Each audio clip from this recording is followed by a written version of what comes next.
نحمدہ ونصلی علی رسول الکریم اما بعد. حضرت مولانا سجاد نعمانی صاحب دامت برکاتہ میرے بڑے محترم ہیں.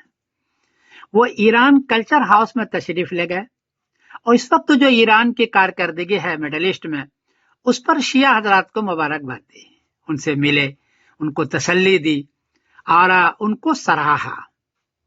یہ پہلے عالم ہے دیوبندیوں کے جو وہاں گئے اور ان کو مبارکباد دی اور ان کو سراہا. مجھے بڑا اچھا لگا. اس قسم کا کام ہونا چاہیے.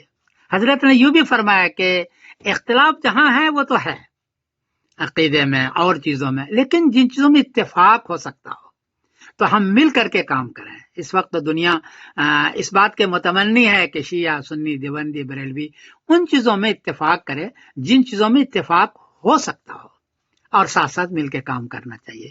مجھے یہ اقدام حضرت کا بہت اچھا لگا. میں حضرت کو مبارکبادی دیتا ہوں، ان کے لیے دعائیں کرتا ہوں کہ آپ اس قسم کے کام کرتے رہیں اور اللہ تعالیٰ آپ کو کامیاب فرمائے. میں تہہ دل سے شکر گزار ہوں حضرت مولانا سجاد نعمانی کا اور ان کے لیے دعا بھی کرتا ہوں. اللہ تعالیٰ ان کو ہر موقع پر کامیاب فرمائے. میں سمیر الدین قاسم بول رہا ہوں مانچسٹر انگلینڈ سے. کوئی غلطی ہوئی تو معاف کیجیے گا. السلام علیکم ورحمۃ اللہ. حضرت مولانا سجاد نعمانی صاحب کی یہ ویڈیو دیکھا جس میں انہوں نے نصیحت کی ہے کہ سب کو اتفاق کے ساتھ کام کرنا چاہیے جہاں تک اتفاق ہو سکتا ہو. کہ اگر کوئی اچھی بات آپ کسی کے اندر پاتے ہیں تو آپ کو اس کی قدر کرنی چاہیے. جی وہ کسی کے اندر ہو. بالکل.